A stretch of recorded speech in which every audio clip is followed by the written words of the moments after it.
నమస్కారం city news కి స్వాగతం. ముందుగా ముఖ్యాంశాలు.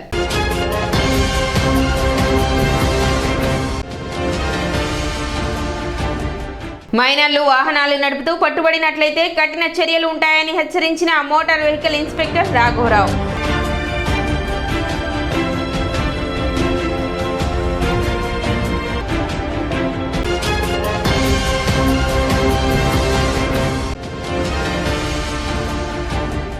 జొన్న మొక్కజొన్న వ్యర్థాలను భూమిలో కలియదున్నుకోవాలని రైతులకు సూచించిన మండల వ్యవసాయ అధికారి ప్రేమ్ సాగర్.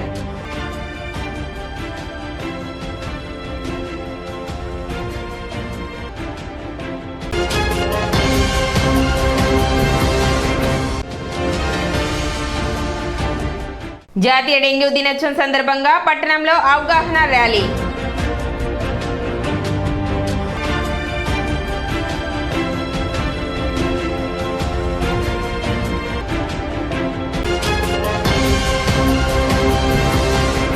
మైనర్లు వాహనాలు నడుపుతూ పట్టుబడినట్లయితే వారిపై చర్యలు తీసుకోవడం జరుగుతుందని మోటార్ వెహికల్ ఇన్స్పెక్టర్ రాఘవరావు తెలిపారు. ముఖ్యంగా 10th ఇంటర్ విద్యార్థులు ర్యాష్ డ్రైవింగ్ చేస్తున్నారని, అటువంటి వారిపై కేసులు విధించడమే కాక కోర్టుకు హాజరుపరచనున్నట్లు తెలిపారు. అదేవిధంగా తెనాలి పట్టణ పరిధిలో పెదరావూరు ప్రధాన రహదారిపై రాత్రి వేళలో బైక్ రేసులు చేస్తున్నట్లు తమకు ఫిర్యాదులు వచ్చాయని, ఈ విషయంలో కఠిన చర్యలు ఉంటాయని హెచ్చరించారు. వారిపై కేసులు విధించడమే కాక వారి తల్లిదండ్రులను కూడా బాధ్యులను చేస్తామని చెప్పారు. మైనర్లకు తల్లిదండ్రులు ద్విచక్ర వాహనాలు ఇవ్వరాదని రాఘవరావు విజ్ఞప్తి చేశారు. రవాణా శాఖ తరఫున ఈ తెనాలి మున్సిపాలిటీ, తెనాలి అర్బన్ మరియు రూరల్, ముఖ్యంగా ఈ తెనాలి ప్రజలకు విజ్ఞప్తి ఏంటంటే, ఈ 10వ తరగతి ఇంటరు ఈ పరీక్షలు అయిపోయినాయి. వాళ్ళకి ఆల్మోస్ట్ 10వ తరగతి అంటే 15 ఏళ్ళు ఉంటుంది ఏజ్. అలాగే ఇంటర్ వాళ్ళకి 17 years ఉంటుంది.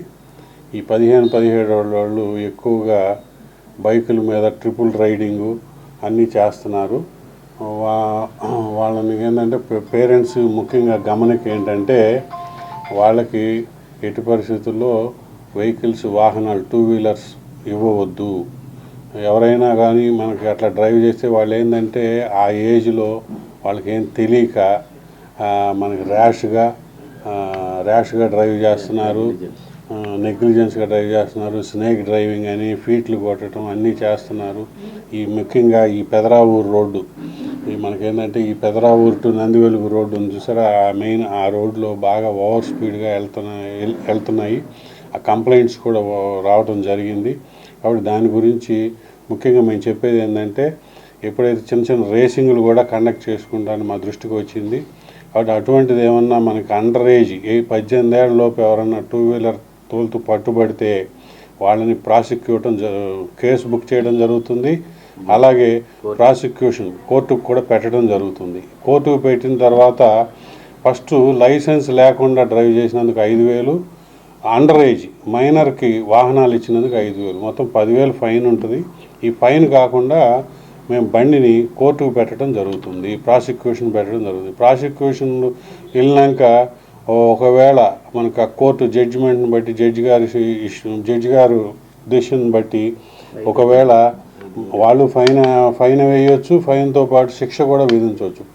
అంటే మనకి పేరెంట్స్కి కూడా శిక్ష వేసే అవకాశం ఉంది. పేరెంట్స్కి, స్టూడెంట్కి, అంటే ఎవరైతే డ్రైవ్ చేస్తున్నారో పేరెంట్స్కి, పిల్లలకి ఇద్దరికి శిక్ష విధించే అవకాశం ఉంది, లేదా ఫైన్తో వదిలే అవకాశం ఉంది. కాబట్టి మరీ పేరెంట్స్ విజ్ఞప్తి చేసేది ఏంటంటే, మీరు మీ 18 ఏళ్ళలోపు పిల్లలకి వాహనాలు ఇవ్వవద్దు.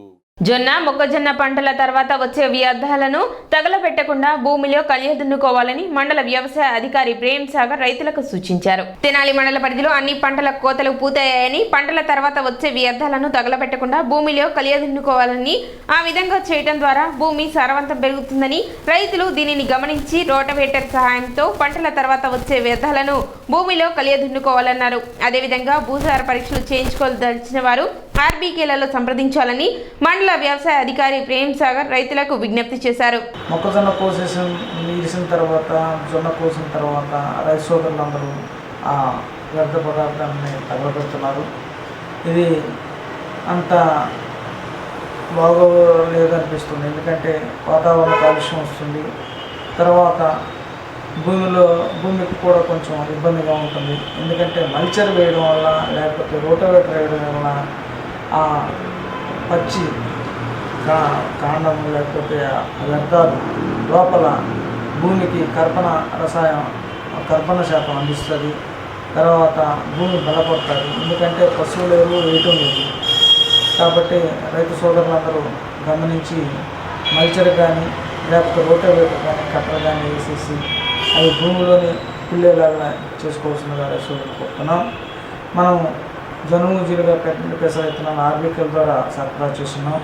ఇంకా ఎవరికైనా కావాలంటే వర్షం వచ్చింది కాబట్టి జనుముజీలుగా పెసర విత్తనాలు మీ ఆర్బికే ఇన్ఛార్జిని కలుసుకుంటే మరలా ఎన్నింటి కావాలంటే మరలా మేము రైతు సోదరులకు అందించే ప్రక్రియ చేస్తాము. కాబట్టి రైతు సోదరులను కోరుకునేది ఏంటంటే భూమిని సారవంతంగా ఉంచాలని కోరుకుంటున్నాను. ఎందుకంటే భూమి నిర్జీవం అయిపోయింది. రసాయన ఎరువులు వేస్తూ మనం పంట తీసుకుంటున్నాము. పశువుల ఎరువు లేదు.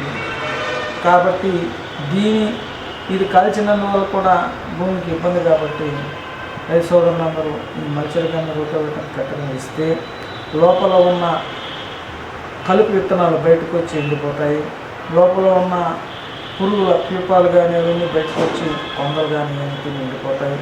కాబట్టి రైతు సోదరులు దీన్ని గమనించవలసిందిగా కోరుతూ భూసారాన్ని పెంచవలసిందిగా కోరుతూ ఇప్పుడు వర్షం వచ్చింది కాబట్టి వర్షం ఆగిన తర్వాత ఎవరికైనా మీ భూమిలో డౌట్ అనిపిస్తే భూసార పరీక్షా కేంద్రానికి మట్టి తీసుకెళ్ళచ్చు. మీ రైతు భరోసా కేంద్రాల ద్వారా ఎవరైనా టెస్ట్ చేయించుకోవాలనుకుంటే భూసార పరీక్షా కేంద్రానికి గుంటూరుకి మేము రైతు భరోసా కేంద్రం ద్వారా పంపిస్తాము. ఆల్రెడీ పంపించేస్తున్నాము పోయిన సంవత్సరం సీజన్లో. ఎవరైనా ప్రైవేట్గా కావాలంటే మీరు రైతు భరోసా కేంద్రాన్ని సందర్శిస్తే మేము మట్టి పరీక్ష చేసేందుకు వీలు కల్పిస్తాము. వ్యవసాయ విద్యుత్ మీటర్ల కనెక్షన్ల ప్రక్రియ వేగవంతంగా జరుగుతున్నట్లు విద్యుత్ ఈ చిరంజీవి తెలిపారు. మార్చి నెలలో నగదు చెల్లించిన వారికి విద్యుత్ కనెక్షన్లను అందించడం జరుగుతుందన్నారు. మే, జూన్ నెలకు సంబంధించి ఇంకా పూర్తి చేయాల్సి ఉందన్నారు. వర్షాకాలం ప్రారంభమయ్యేలోపు విద్యుత్ కనెక్షన్లను విద్యుత్ శాఖ అధికారులను సంప్రదించి పొందాలని రైతులకు ఆయన సూచించారు. మే కానీ జూన్ లోపల కానీ కంప్లీట్ చేయాల్సినవి ఉన్నాయి. వాటన్నిటికి కూడా శాంక్షన్ అయ్యి మార్చి లోపల డబ్బులు కట్టి ఉన్న వాళ్ళందరికీ కూడా ఈ అగ్రిగేషన్ కనెక్షన్స్ కూడా కంప్లీట్ చేస్తున్నాము. అవి కూడా మీరు మీ కన్సర్న్డ్ ఏఈలతో ఫాలో అప్ చేసుకుని తొందరగా వర్షాలు పడే ముందు శాంక్షన్ అయ్యి ఎస్టిమేట్ ఛార్జీలు కట్టి ఉన్నవాళ్ళు తొందరగా వర్క్స్ కంప్లీట్ చేయడానికి మీ సైడ్ నుంచి కూడా సహకారం ఇస్తే తొందరగా కంప్లీట్ అవుతాయి.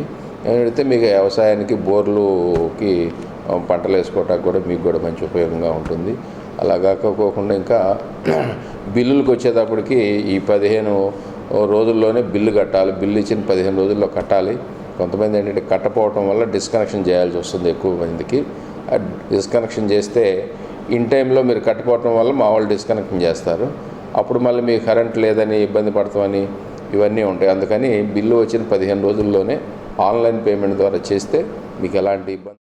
సార్వత్రిక ఎన్నికల నేపథ్యంలో తెనాలి ఆర్టీసీ డిపోకు అదనపు ఆదాయం చేకూరినట్లు డిపో మేనేజర్ రాజశేఖర్ తెలిపారు. తెనాలి నుండి హైదరాబాద్, బెంగళూరు వంటి ప్రాంతాలకు సాధారణ ఛార్జీలతో అదనపు సర్వీసుల ద్వారా సుమారు 3.5 లక్షల అదనపు ఆదాయం పొందినట్లు చెప్పారు. అదేవిధంగా వేసవి సెలవుల నేపథ్యంలో ఊటీ, కొడైకెనాల్, అరకు వంటి ప్రాంతాలకు 30 మంది ప్రయాణికులు ఉంటే వారు కోరిన చోట వద్ద నుండే బస్సు సదుపాయం కల్పించనున్నట్లు రాజశేఖర్ తెలిపారు. జూన్ 10వ తేదీ విద్యార్థులకు సంబంధించి బస్ పాస్ల పంపిణీ కొరకు మేళా నిర్వహిస్తున్నట్లు ఆయన తెలిపారు.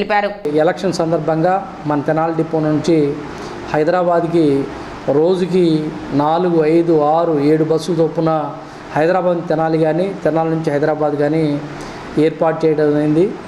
దానిలో భాగంగా ప్రయాణికులందరూ ఆర్టీసీని ఆదరించి హైదరాబాద్ నుంచి తెనాలి కానీ తెనాలి నుంచి హైదరాబాద్ కానీ అన్ని బస్సులు ఫుల్ అవటం మూలాన తెనాలి డిపోకి సుమారుగా 3.5 లక్షల రూపాయల ఆదాయం రావటం జరిగింది.